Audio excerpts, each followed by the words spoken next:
할렐루야.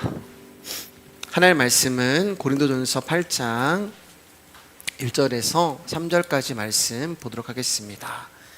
고린도전서 8장 1절에서 3절까지의 말씀 보도록 하겠습니다. 우리 석절의 말씀이고요. 한 목소리로 같이 읽도록 하겠습니다. 고린도전서 8장 1절에서 3절까지의 말씀입니다. 시작. 우상의 재물에 대하여는 우리가 다 지식 있는 줄을 아나 지식은 교만하게 하며 사랑은 덕을 세우는 만일 누구든지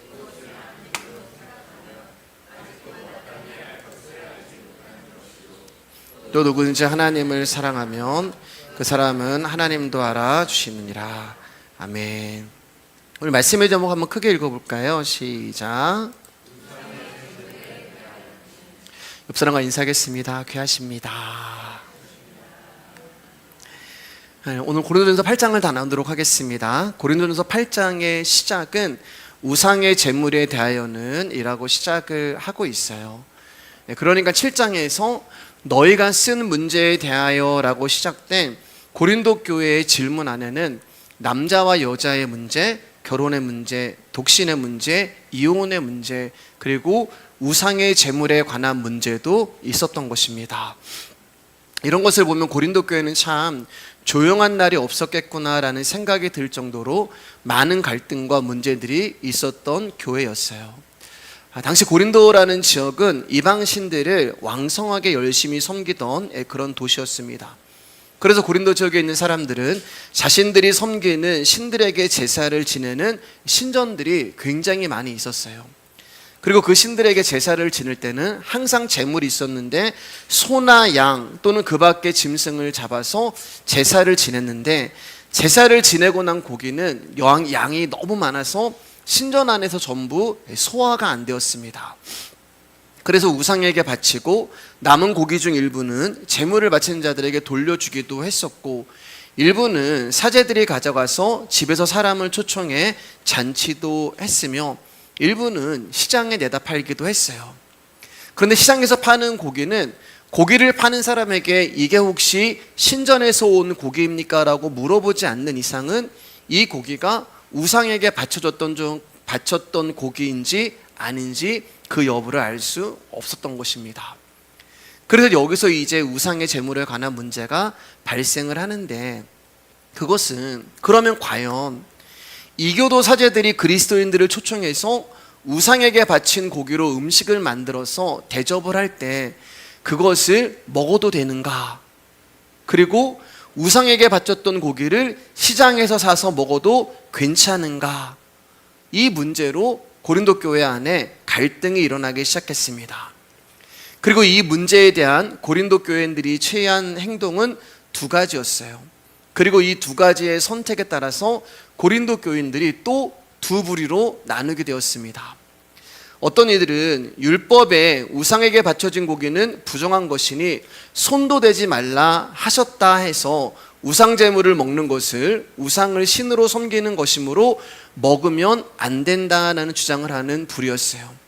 이런 자들은 고기를 입에 대지도 않았습니다. 그리고 이렇게 신앙생활하는 것이 하나님을 올바로 섬기는 것이라 생각을 했어요. 반대편에 있는 다른 부류의 사람들은 아니야, 우상은 아무것도 아니야, 우상은 나무 막대기나 돌덩어리에 불과한 것이기 때문에 그 앞에 바쳐진 음식은 아무 문제가 없기 때문에 우상의 제물을 먹어도 괜찮아, 이렇게 주장하는 사람들이었어요. 이 사람들은 우상에게 바쳐진 고기를 자유롭게 마음대로 먹었습니다. 자, 여러분 잘 들어보세요. 한 교회 안에서 같은 하나님을 섬기고 같은 성경을 보는데 다름이 일어나고 충돌이 일어나고 갈등이 일어나고 파가 나뉘어지게 되는 거예요. 그래서 이 문제를 자기들이 해결해 보려고 했는데 도저히 답이 나지 않아서 이제 고린도 교회를 개척한 바울에게 이 문제를 해결해 달라고 요청을 한 것입니다. 여러분, 우리는 몇 주간 고린도 교회 안에 있는 여러 가지 문제에 대한 바울의 답을 들었어요. 그런데 놀랍도록 여러 가지 문제가 나왔지만 바울의 답은 한 가지밖에 없었다는 것입니다. 그것은 우리가 세상에서 각각 다른 모양, 어떤 모습으로 살아가든지 간에 세상과 구별된 거룩한 물이 너희들은 성도로 살아가야 한다는 것이었어요. 여러분, 성도와 세상의 차이가 뭐냐면 혈통이 다르다는 거예요. 이게 무슨 말인가 하면은 성도는 죄가 없다는 것입니다. 왜냐하면 우리 안에는 예수의 피가 흐르기 때문에 그래요. 그래서 성도를 거룩한 물이라고 이야기하고 교회를 향하여서 거룩한 교회라고 말씀하는 것입니다. 예수님의 핏값으로 우리를 사서 우리가 성도가 되었고, 예수의 핏값으로 교회를 사서 교회가 거룩한 교회가 된 거예요. 그래서 베드로전서 1장 16절을 보면은 기록되었을 때 내가 거룩하니 너희도 거룩할지어다, 이렇게 말씀하세요. 그러나 여러분, 거룩이라는 단어는 사람에게는 절대 쓰일 수 없는 단어예요. 거룩이라는 단어는 오직 하나님께만 쓰일 수 있는 단어예요. 왜냐하면 사람은 절대로 거룩해질 수 있는 자들이 아니기 때문에 그래요. 그런데 하나님이 우리 가운데 내가 거룩하니 너희도 거룩할지어다 라고 명령을 하시고 계신단 말이에요. 부탁을 하시는 게 아니에요. 명령을 하시는 거예요. 그럼 거룩할 수 없는 우리에게 거룩하라고 명령을 하셨다는 것은 우리가 거룩해지는 게 아니라 이 명령을 내리신 그분이 반드시 내가 너를 거룩하게 만들 거야 라고 하는 의지요, 약속이요, 언약이 되는 것입니다. 그러니까 우리는 죄가 없습니다 이러면은 내 삶을 보면은 죄투성이거든요. 문제투성이거든요. 그 말이 마음에 와닿지 않아요. 그런데 우리가 나 자신을 거룩하고 흠이 없는 하나님의 백성으로 생각하든지 안 하든지, 내가 죄인이야, 그렇지 않아, 그것과 상관없이 하나님은 저와 여러분들을 죄가 없는 거룩한 백성, 거룩한 자녀, 거룩한 교회, 거룩한 성도라고 인정을 해주신다는 거예요.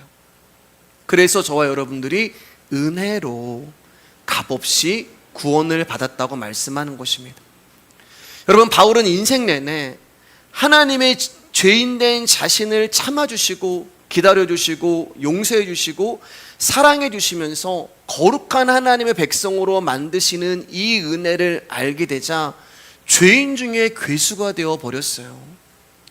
하나님의 은혜를 알수록 나는 죄투성이고, 나는 음란하고, 나는 더럽고, 나는 탐심과 지저분한 욕망으로 가득 차 있는데, 하나님 앞에 나올 때마다 하나님이 너는 죄 없어, 너는 죄 없다, 너는 거룩하다, 이렇게 말씀해 주시는 긍휼을 받게 되니까 바울이 하나님 앞에 점점 낮아지는 거예요.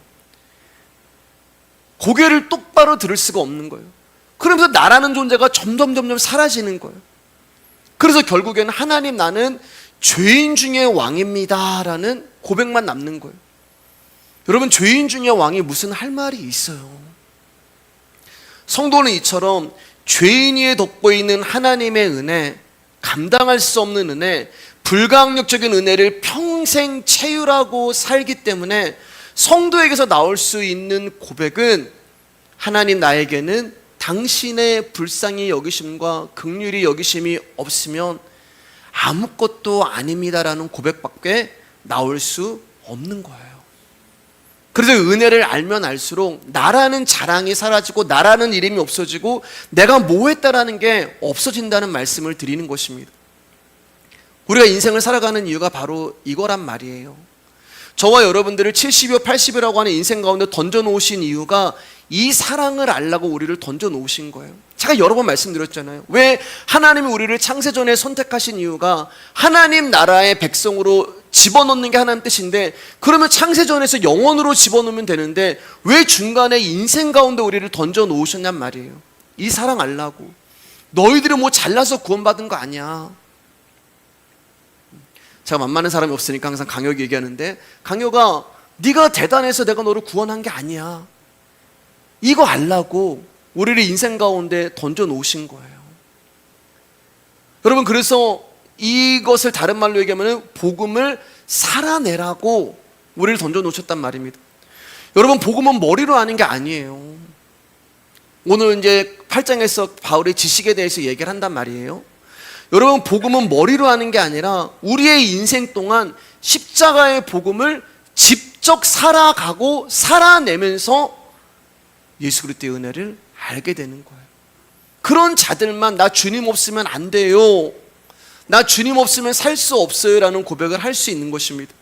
그런 자들만 왜 십자가가 아니면 안 되는지, 왜 예수의 피가 아니면 안 되는지, 왜 하나님의 아들의 죽음이 아니면 안 되는지를 깨달아 알라고 하나님이 저와 여러분들을 이 땅이라고 하는 인생 가운데 육을 입히시고 던져 놓으신 거예요. 고린도전서 2장 2절입니다. 시작. 내가 너희 중에서 예수 그리스도와 그가 십자가에 못 박히신 것 외에는 아무것도 알지 아니하기로 작정하였음이라. 바울은 고린도 교회가 자신에게 여러 가지 문제를 가지고 나올 때마다 이 말씀 외에는 다른 어떤 답도 하지 않았습니다. 바울의 관심은 이거 하나밖에 없었어요. 좋은 교회 만들고, 큰 교회 만들고, 성도끼리 좋은 분위기 만들고, 이게 바울의 관심이 아니었단 말입니다. 바울의 관심은 너 그리스도 예수와 십자가 아니? 너 예수가 누군지 아니? 너 십자가가 무엇인지 아니? 그의 몸된 교회가 무엇인지 아니? 바울의 관심은 여기밖에 없었단 말입니다. 결혼에 대해서, 이혼에 대해서, 독신에 대해서, 우상 재물에 대해서 관심 있는 것이 아니라 바울의 관심은 너희들이 예수 그리스도 알고 있니? 왜 예수님이 십자가에 죽으신지 너희들이 알고 있니라는 복음과 은혜를 고린도 교회들 가운데 답으로 주고 싶었던 거예요. 왜냐하면 내가 예수와 십자가에 대한 올바른 지식이 없으면 제대로 예수 그리스도를 믿을 수 없기 때문에 그렇단 말이에요. 여러분, 복음을 안다는 것은 함정이 참 많아요. 우리의 근본은 죄인에서 출발해요. 우리의 근본은 돼지우리에서 출발한다고 말씀드렸잖아요. 여러분, 우리의 근본은 문제투성에서 출발하는 거예요. 우리의 근본은 사탄의 자녀에서 출발하는 거예요. 그래서 우리는 원래부터가 죄에서 출발을 합니다. 혼돈과 공허와 흑암에서 출발을 해요. 그렇기 때문에 우리는 문제투성이 자들밖에 없어요. 그러면 문제 있는 자들이 믿는 예수, 죄인이 믿고 싶은 예수는 어떤 예수냐는 거예요. 나를 위한 예수, 나를 긍정해주는 예수, 나를 인정해주는 예수, 나를 도와주는 예수만 그들에게는 진짜 예수가 되는 거예요.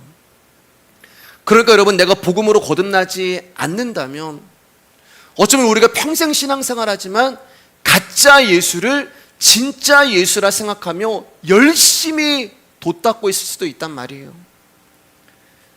그러므로 나로부터 시작된 믿음, 내가 시도하는 주님과의 관계 설정은 결국 실패할 수밖에 없는 거예요.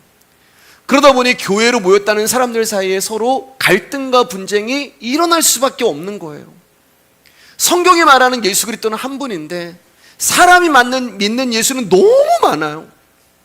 하나님이 보내신 예수는 한 분인데 믿는 예수가 다 달라요. 그러니까 다름이 생기고 오해가 나오고 갈등이 나오고 결국은 다툼과 분열이 일어나는 것입니다. 고린도전서 8장 1절입니다. 시작. 우상의 재물에 대하여는 우리가 다 지식이 있는 줄을 아나 지식은 교만하게 하며 사랑은 덕을 세우나니. 바울은 우상에 대하여 상당한 지식을 가지고 있는 부류들, 즉 야, 우상 그거 아무것도 아니야, 우상의 재물 먹어도 괜찮아 라고 말하는 사람들에 대하여서 뭐라고 이야기하냐면은 너희들이 가지고 있는 지식으로 교만하게 된다, 이렇게 말씀을 해요.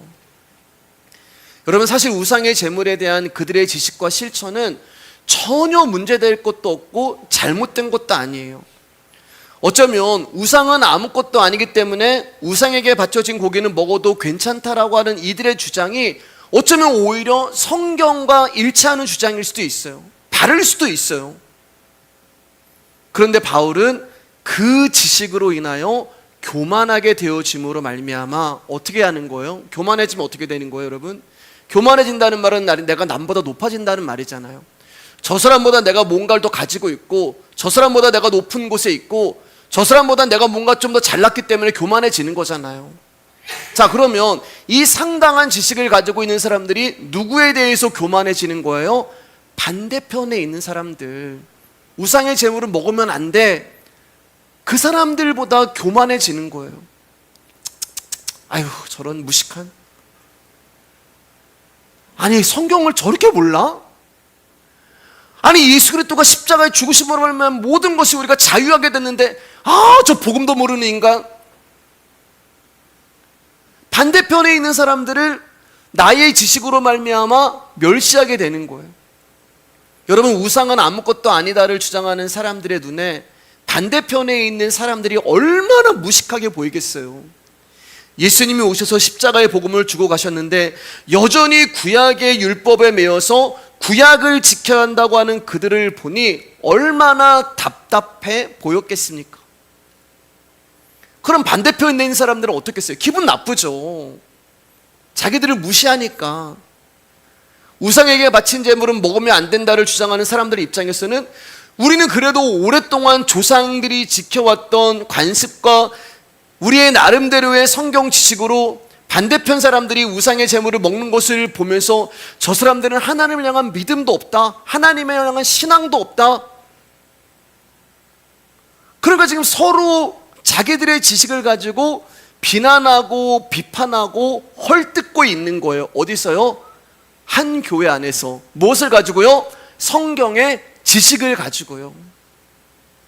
우상제물을 먹으면 안 된다고 주장하는 성도들은 제물을 먹는 성도들을 신앙이 없는 것으로 비판하고, 우상은 아무것도 아니니까 먹어도 된다고 하는 성도들은 우상을 신으로 알고 제물을 먹지 못하는 성도들을 하나님에 대한 지식이 없는 자들로 비판하면서 그들을 오히려 믿음 없는 자라고 주장을 했던 거예요. 여러분, 이런 문제 이제 딱 접하면 목사님 어떻게 해야 됩니까? 장로님 어떻게 해야 됩니까? 라고 딱 누군가가 질문을 하면은 우리는 어떤 결론을 내리냐면은 내가 알고 있는 성경의 지식을 가지고 답을 하려고 해요. 저도 예전에 그런 오류를 많이 범했어요. 뭐 주일학교하고 청년부 하면은 질문들이 막 훅 들어오는데 갑자기 막 감당이 안 되는 막 그 당황이 되잖아요. 그러면 내가 아는 성경 지식에서 답을 내리는 거예요. 우상에 민감한 사람은 먹지 말라고 할 것이고, 우상이 아무것도 아니라는 지식을 가지고 있는 사람은 괜찮다, 먹어도 된다고 말을 할 거예요. 성경은 그것을 교만이라고 이야기합니다. 즉, 교만이라는 것은 내가 가지고 있는 성경의 지식으로 다른 사람을 비난하고 비판하고 판단하고 무시하는 것을 교만이라고 말씀하고 있어요. 그리고 바울은 이러한 지식들이 교만이 되어서 교회의 일치됨을 무너뜨린다라고 말을 하는 것입니다. 서로가 성경이라는 당위성을 주장하는데 교회가 갈등에 빠져요. 물론 교회가 화합을 위해서 진리가 아닌 것과도 타협을 해야 하는 것은 아니에요. 진리에서 벗어나고 복음이 아닌 것과는 결코 타협할 수 없고 양보할 수 없는 것이 교회가 해야 할 일입니다. 그것은 갈등과 분쟁의 문제가 아니라 진리의 문제이기 때문에 그래요. 화합이라는 것을 얻기 위해서 이 싸움을 포기하면서까지 진리를 양보해서는 안 돼요. 그러나 우상제물의 그 제물을 먹는 문제는 진리도 아니고 복음도 아니에요. 아무것도 아니에요. 그저 자기의 관습적인 신앙 또는 지식을 주장하고 내세우는 불편한 다툼일 뿐입니다.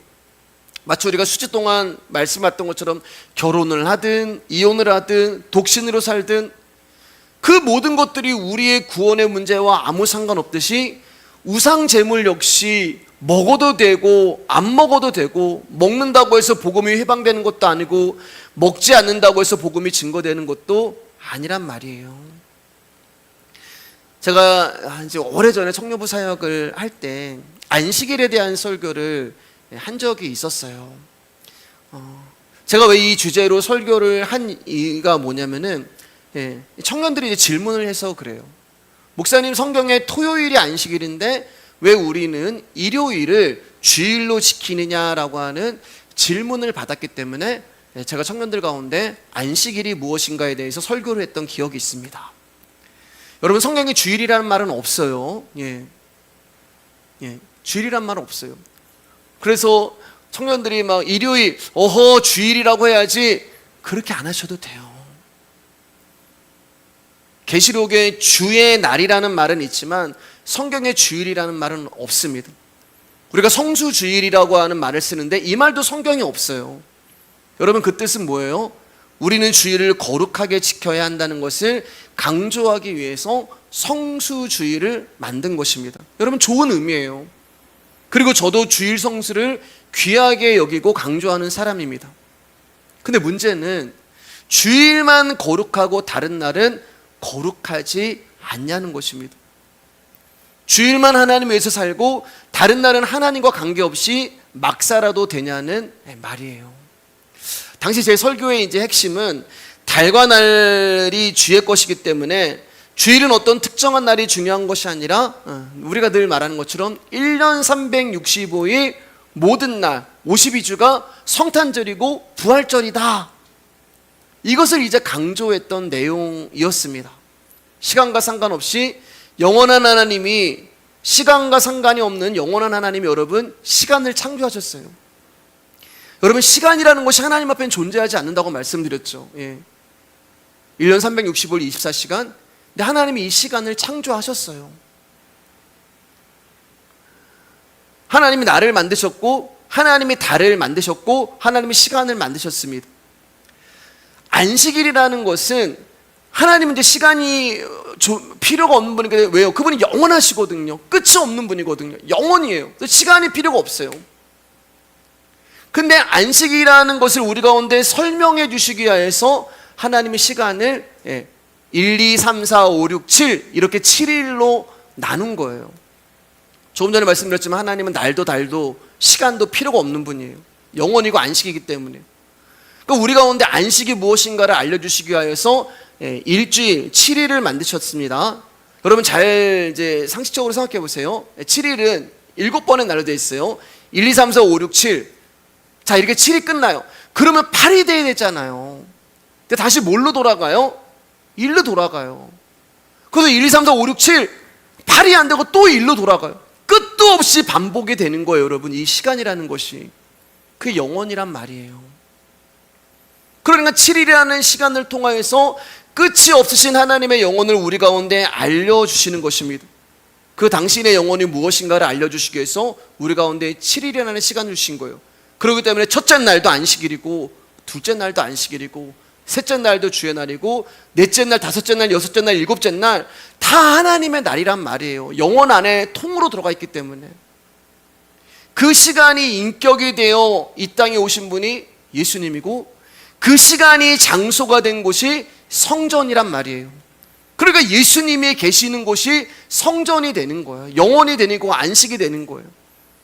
근데 그 예수님이 내 안으로 오셨단 말이에요. 그 영혼이, 그 안식이, 그러면 예수님이 계신 곳이 성전이라고 얘기했잖아요. 그렇기 때문에 저와 여러분들이 성전이 된 거예요. 너희가 하나님의 성전인 것과.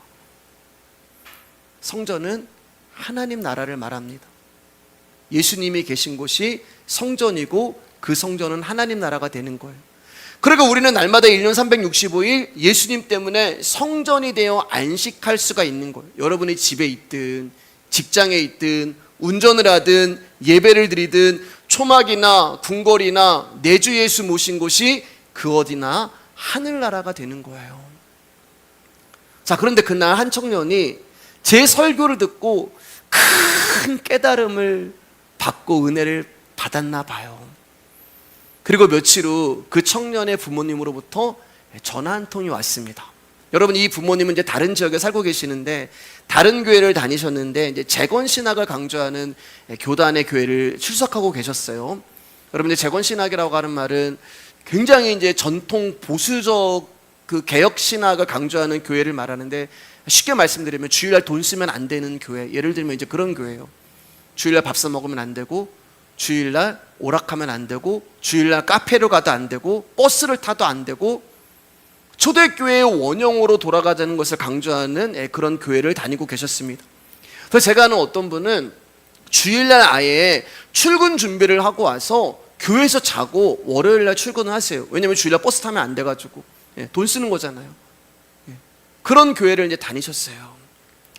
근데 아무튼 이 청년의 부모님이 주일날 아들에게 이제 안부 전화를 했는데 멀리 지역에 따르니까 그날 이 아들이 청년들하고 목장 모임을 하고 저녁을 맛있게 먹고 볼링까지 치고 왔다는 이야기를 이제 부모님께 한 거예요. 그러면 그 부모님 입장에서 난리가 난 거예요. 주의를 온전히 지키지 못했다고, 너 하나님께 범죄했다고 부모님이 이 청년에 대해서 나무랬던 것입니다. 여러분, 그런 이제 교회를 다니시는 부모님의 눈에는 아들의 행동이 집을 나간 탕자처럼 보일 정도로 그건 죄를 지은 모습으로 보였던 거예요. 근데 이 청년이 그날 제 설교를 듣고 너무 큰 깨달음을 얻어서 자유함을 이제 받았어요. 여러분, 자유가 임하면 뭐가 생기는지 알아요? 깡이 나와요, 깡이.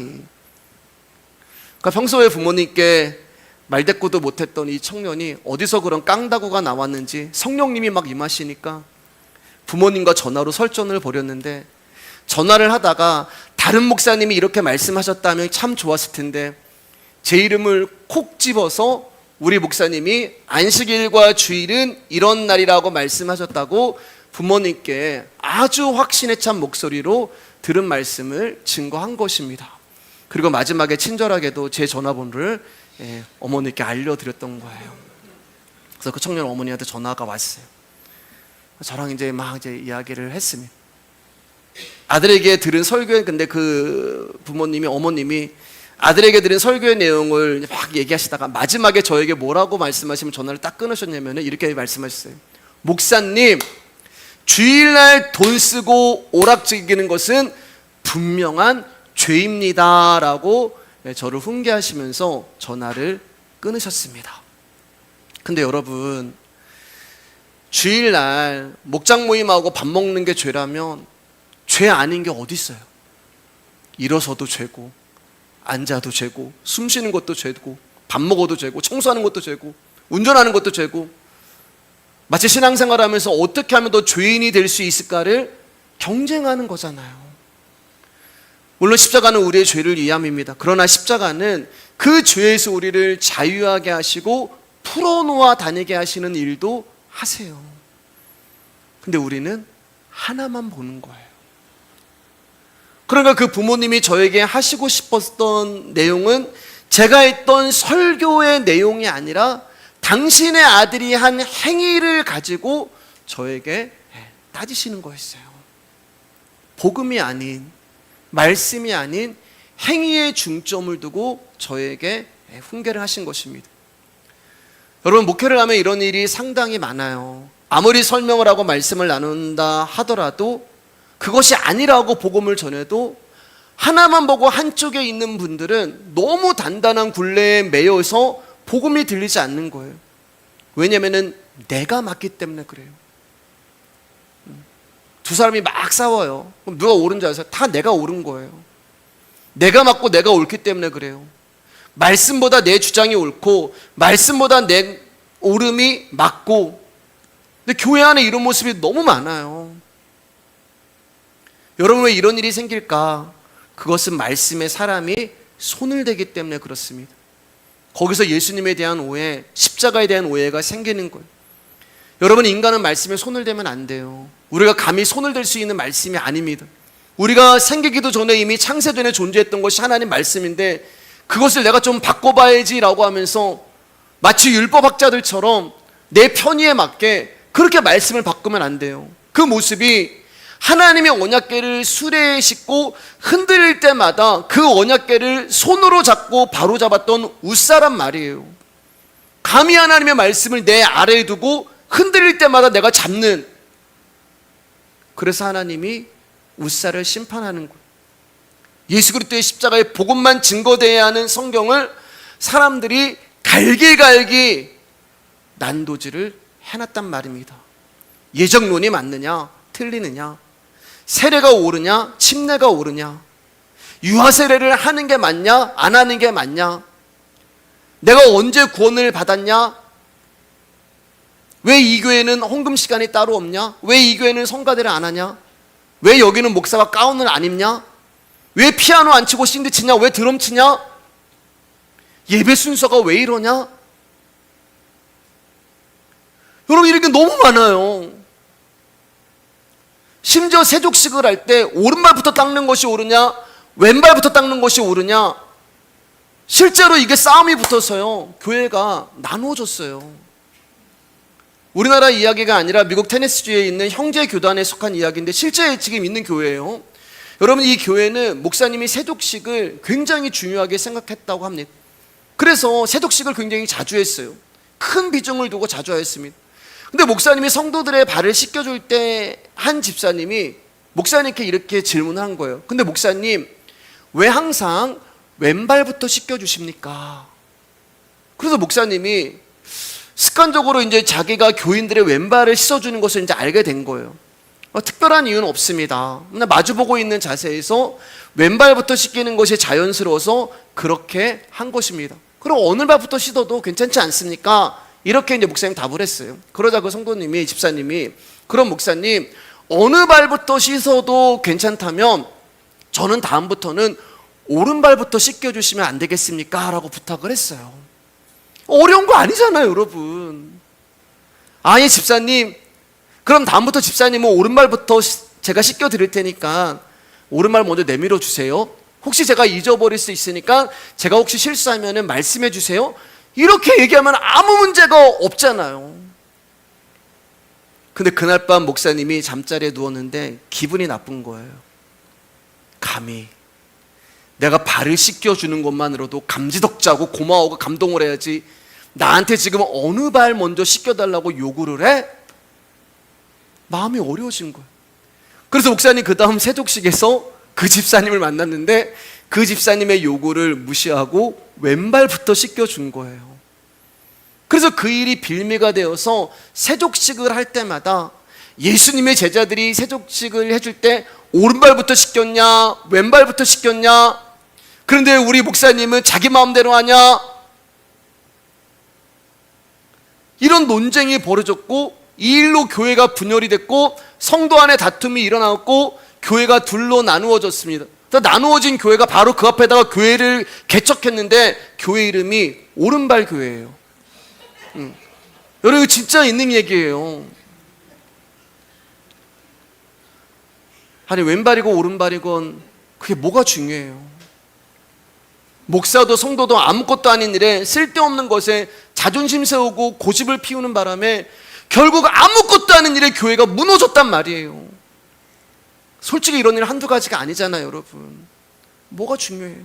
장로님, 권사님, 집사님, 이런 일이 뭐가 중요해요? 교회 안에서 옳으냐 그르냐고 하는 그런 일들이 정말 저와 여러분들이 평생 성도로 살고 평생 신자로 감동하고 평생 말씀으로 깨우쳐 나가는 일들을 중지시키고 분열시킬 만큼 그게 그렇게 큰일이고 중요하냐는 거예요. 호세아 4장 6절입니다. 시작. 내 백성이 지식이 없으므로 망하는도다. 내가 지식을 버렸으니 나도 너를 버려 내 제사장이 되지 못하게 할 것이요 내가 내 하나님의 율법을 잊었으니 나도 내 자녀들을 잊어버리라. 교회가 망하는 이유는 재정 때문도 아니고 사람이 없어서도 아니고, 사랑하는 여러분, 하나님의 말씀이 없으므로 망하는 것입니다. 말씀이 아닌 내가 가지고 있는 지식으로 인해 교만해져서 망하는 거예요. 우상 제물을 먹지 말라고 하는 사람들도 성경을 가지고 주장을 했고, 먹어도 괜찮다고 하는 사람들 역시 예수님을 내세웠단 말이에요. 하지만 양쪽 모두 다 자기 자존심 세우고 자기 신앙을 주장하기 위해서 하나님을 이용하고 있는 거예요. 나의 지식은 하나님을 위한 것이 아닌 결국 나의 몸과 나의 인생을 위해 살고자 하는 데서 나오는 거란 말입니다. 그러니까 그게 행위를 보는 거예요. 결국에는 했냐 안 했냐 이걸 따지는 거예요. 사도행전 15장 29절입니다. 시작. 우상의 제물과 피에 목매어 죽인 것과 음행을 멀리할지니라. 이에 스스로 삼가면 잘되리라. 평안함을 원하노라 하였더라. 고린도 교회뿐만 아니라 다른 초대교회 역시 우상의 제물에 관한 문제가 있었단 말입니다. 화두였어요. 이슈였어요. 그래서 이 문제를 의논하기 위해서 바울과 바나바가 예루살렘에 가가지고 지금 고린도 교회 가운데 이런 일이 있고 초대교회 가운데 이런 일이 있는데 사도들과 예루살렘 공예는 어떻게 생각하십니까? 라고 이야기했을 때 이렇게 답을 한 거예요. 한마디로 우상의 제물은 먹지 말고 멀리해라. 이게 이제 중앙에 있는 그 예루살렘의 그 공예의 결정이었어요. 그러면 고린도 교회에서도 중앙에서 주장을 하고 이렇게 탕탕탕 쳤기 때문에 마땅히 우상의 제물을 멀리하는 것이 옳은 거였어요. 근데 바울은 이 결정을 따르지 않습니다. 다른 이야기를 해요. 바울은 우상의 제물의 문제에 지식과 사랑을 오늘 말씀 가운데 언급하면서 교만과 덕을 같이 이야기해요. 만약에 바울이 어느 한쪽이 옳다라는 답을 내리면 다른 쪽에서는 분명히 반발이 일어날 것이고 그 사람들은 그 사람들을 데리고 오른발 교회를 만들어 버릴 거예요. 그래서 바울은 7장의 결혼 문제에서 보여주었던 것처럼 우상의 제물에 대한 문제에서도 행위적으로 어떻게 하라는 답을 안 해요. 먹어라, 먹지 말라는 답을 하지 않습니다. 왜요, 여러분? 그게 답이 아니거든요. 그게 중요한 게 아니기 때문에 그래요. 우상 제물을 먹지 않는다고 해서 그것이 신앙적으로 잘한 일도 아니며 또 먹는다고 해서 역시 신앙적으로 잘한 일이 아니란 말이에요. 우상 제물을 먹고 안 먹고가 나를 구원하느냐, 나를 하나님 나라에 들여보내느냐 전혀 문제가 되지 않는단 말이에요. 우상은 존재하지 않습니다. 어떤 형상을 만들었든 그것은 나무와 돌에 불과해요. 따라서 제물이라는 명목으로 그 앞에 바쳐진 음식 역시 그냥 음식일 뿐이에요. 먹어도 구원에 아무 지장이 없어요. 이게 우리가 알고 있는 우상 제물에 대한 지식이에요. 그래서 이 지식으로는 우상 제물을 먹을 자유가 우리 가운데 있어요. 그런데 여러분, 먹어도 돼요. 그런데 우리가 그거 잠시 내려놓고 그리스도와 우리의 몸, 머리 그리스도와 교회의 몸을 생각해 볼 때 나의 지식과 자유가 나를 드러내고 보이고자 하는 것인지 아니면 나의 지식으로 말미암아 이웃을 난처하게 만들고 기분 나쁘게 하는 것인지를 알아야 한단 말입니다. 그래서 바울이 이렇게 얘기하는 거예요. 자칫 율법이 될 수 있는 문제를 지식과 사랑의 문제로 이야기합니다. 7절에서 8절입니다. 시작. 그러나 이 지식은 모든 사람에게 있는 것은 아니므로 어떤 이들은 지금까지 우상에 대한 습관에 있어 우상의 제물을 알고 먹는 거로 그들의 양심이 약하여지고 더러워지느니라. 음식은 우리를 하나님 앞에 내세우지 못하나니 우리가 먹지 않는다고 해서 더 못 사는 것도 아니고 먹는다고 해서 더 잘 사는 것도 아니니라. 다시 말해서 성경의 가르침 또 중앙에서 내린 결정은 멀리하라는 거예요. 근데 성경의 가르침은 우상의 제물을 먹어도 아무 상관없어. 우상은 아무것도 아니기 때문에 먹어도 괜찮아. 이게 우리의 지식이에요. 근데 문제는 뭐냐면은 이 지식을 모든 사람이 다 갖고 있는 것이 아니란 말이에요. 여러분, 우리가 말씀의 교회로 모이는데 여기서 어떤 분들은 복음에 대한 지식을 가지고 있는 분도 있지만 그렇지 않은 분도 있다는 말입니다. 즉 지식이 있는 사람들은 우상이 아무것도 아니라는 것을 알기에 우상에게 바쳐진 제물을 아무런 양심에 거리낌 없이 먹지만 이 지식이 없는 사람들은 여전히 우상을 섬기던 관습으로 인해 우상에게 바쳐진 음식을 먹는 것을 거리껴하고 거부 반응이 있단 말이에요. 여전히 우상의 힘이 그 제물 안에 작용한다고 생각을 하는 거예요. 그래서 그들은 그 우상의 제물을 먹으면 내 양심이 악하여지고 더러워진다고 느끼는 거예요.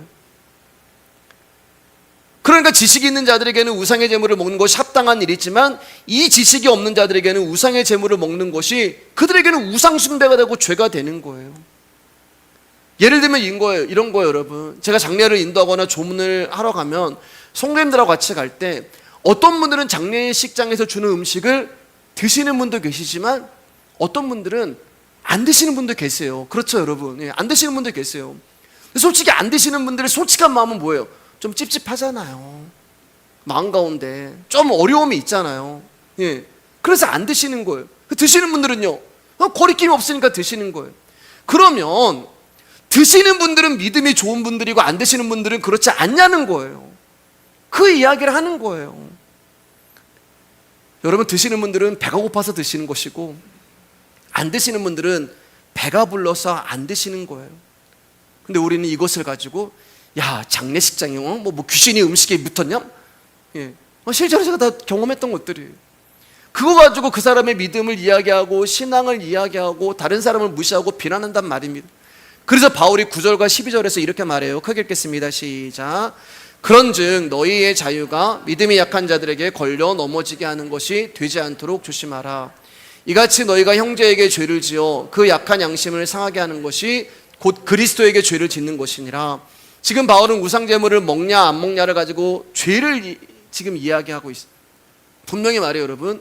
우상제물을 먹는다고 해서 그것은 죄 아니에요. 먹지 않는다고 해서도 신앙 좋은 거 아니에요. 그러면 죄가 뭐냐? 바울이 지금 말하고 있는 이 죄가 뭐냐?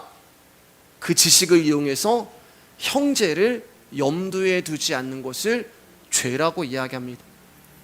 즉 나는 지식이 있으니까 자유하단 말이에요. 그 자유를 사용해서 형제를 무시하는 것을 죄라고 이야기하는 거예요. 자기의 자유 때문에 믿음이 약한 형제 양심을 상하게 하면은 너 그거 하나님께 죄 짓는 거야. 지식이 있는 자들의 자유로 인해 믿음이 약한 자가 걸려 넘어지지 않도록 조심하라는 거예요. 그들이 장애물이 되어서는 안 된다는 거예요. 저 믿음 없는, 저 먹어도 아무 상관없는데 쟤 모태신앙이면서 쟤 구원받은 거 맞아? 이런 거 하지 말라는 거예요.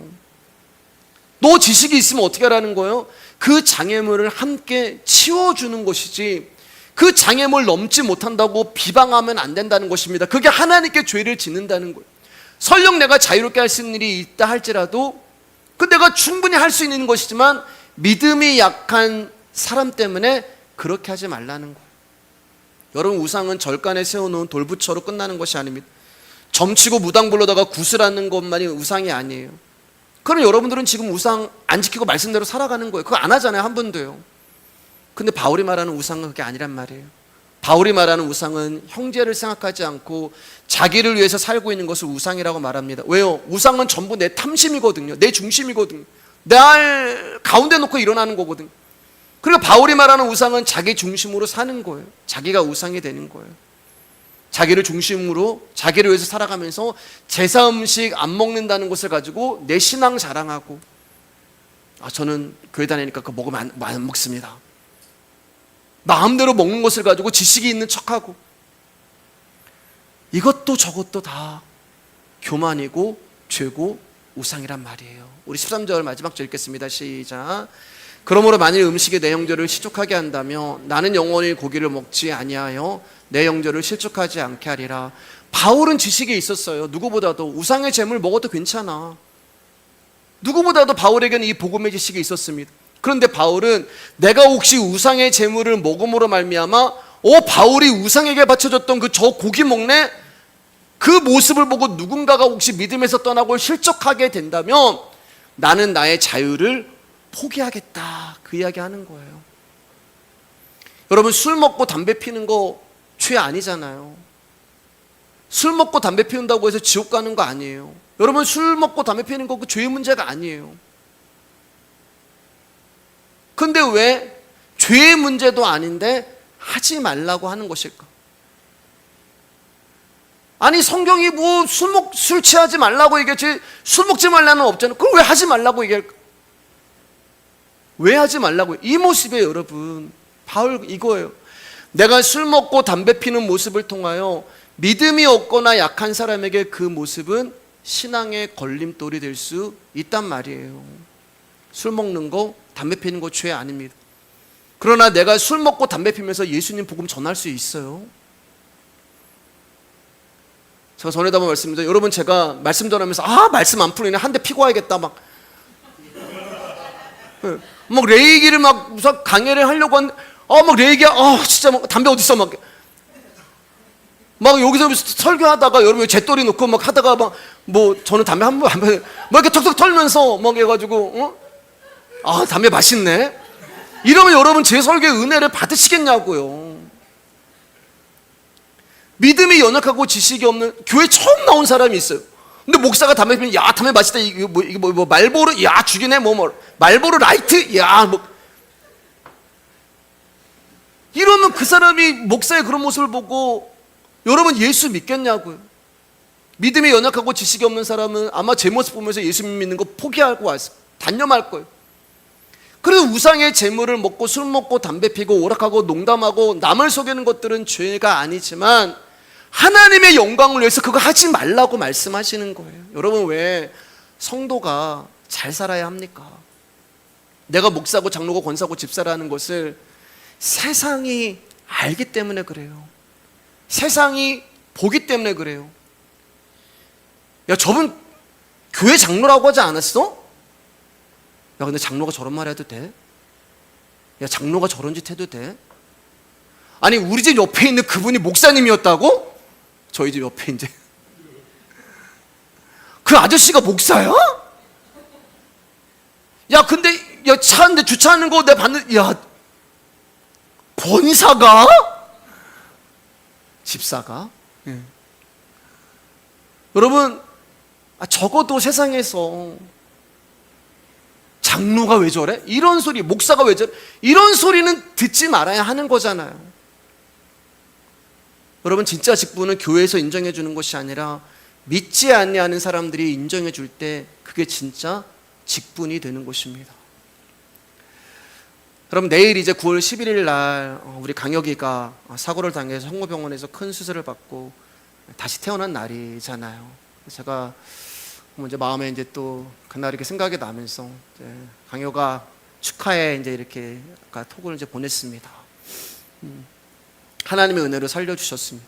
우리 강혁이가 찬송가 가사는 세상과 나는 간 곳 없고 구속한 주만 보이는데 우리 강혁이의 삶은 주님과 나는 간 곳 없고 구속한 세상만 보였던 그런 아들이 지금은 구속한 주님만 찬양하는 아들로 변했어요. 그리고 여러분, 재혁이도 교회에 나오잖아요. 우리 임집사님 가정의 기도 제목이 이루어진 거예요. 몇 년 전에 이제 임집사님하고 식당에서 밥을 먹는데 집사님 이런 얘기를 하셨어요. 목사님, 우리 아들 두 놈은 아마 제가 죽을 때 유언으로 예수 믿어라 하면 교회 나올까? 교회 나올 일 없을 것 같습니다. 집사님 유언하지 않으셨는데도 두 아들이 교회에 나옵니다. 하나님 은혜죠.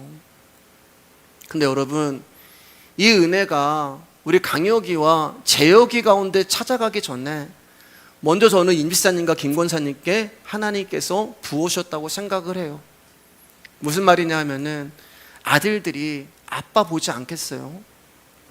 엄마 보지 않겠어요? 예수 믿기 전에 아빠의 모습과 복음을 알고 난 후에 아빠의 모습을 아들들이 보지 않겠어요?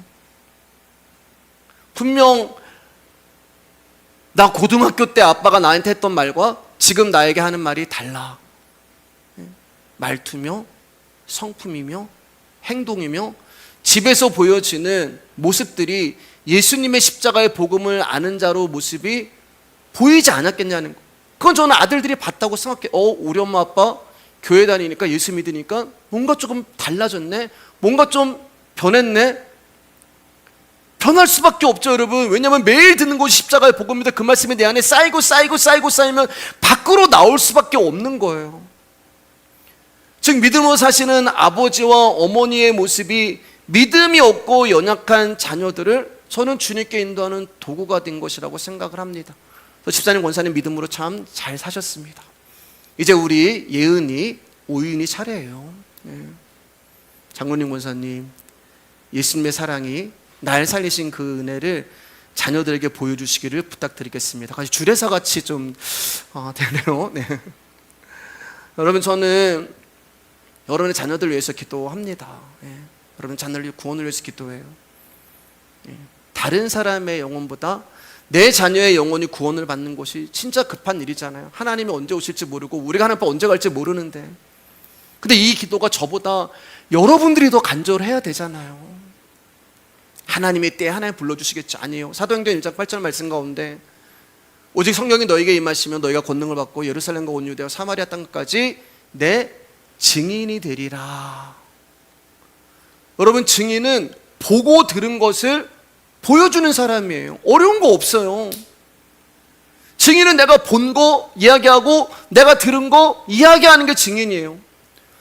우리는 말씀으로 예수님을 보고 듣습니다. 그러면 여러분들이 해야 할 일은 내가 듣고 내가 본 것을 자녀들 가운데 증인으로 보여주면 되는 거예요.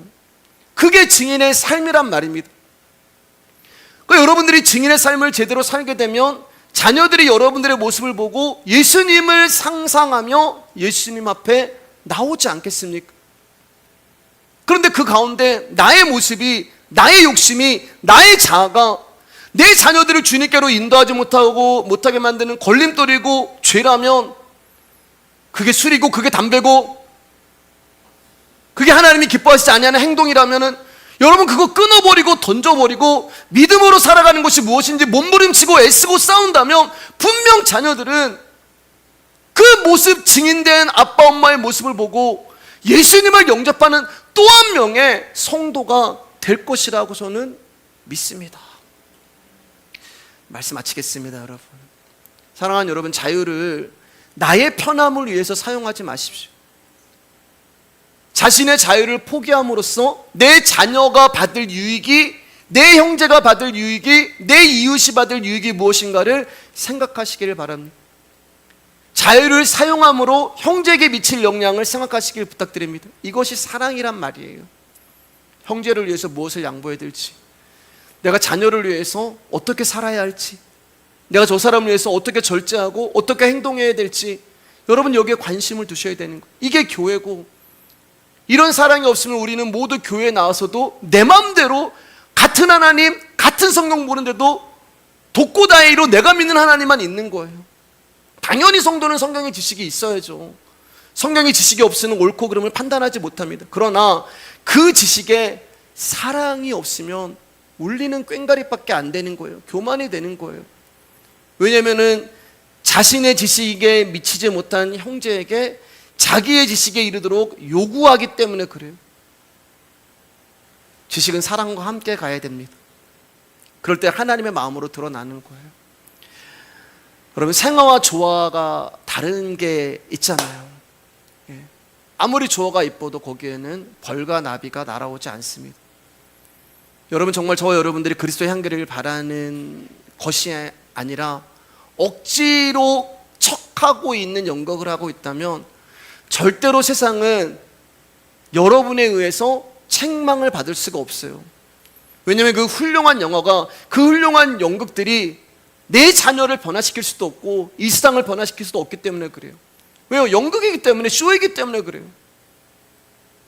저와 여러분이 향기로운 조화처럼 그럴듯한 연극을 하고 있다면 절대 아무도 우리를 보고 예수 믿을 사람 없습니다. 여러분, 그리스도의 편지로, 그리스도의 향기로 부름을 받았잖아요. 그럼 여러분, 우리가 어떻게 살아야겠습니까? 신데렐라가 왕자에게 피택을 받았는데 여전히 부엌대기로 살아간다면 여러분, 왕자가 그 신데렐라를 사랑할 수 있겠어요? 야, 너 왕비야, 너 공주야. 왕비는 왕비처럼 살아야 되고 공주는 공주처럼 살아야 됩니다. 저와 여러분들은 그리스도의 신부라고 말씀하셨기 때문에 그리스도의 신부로 살아야 하는 것입니다. 여러분, 열심히 사시길 주님의 이름으로 축복합니다. 그래서 당당히 세상을 책망할 수 있는 자들이 되게 해주시고, 여러분들이 지식 위에 사랑을 가지시고 연약한 자들을 사랑하시고 장애물을 기꺼이 치워줄 수 있는 그런 저와 여러분 됐으면 좋겠습니다. 오늘은 여기까지 하겠습니다.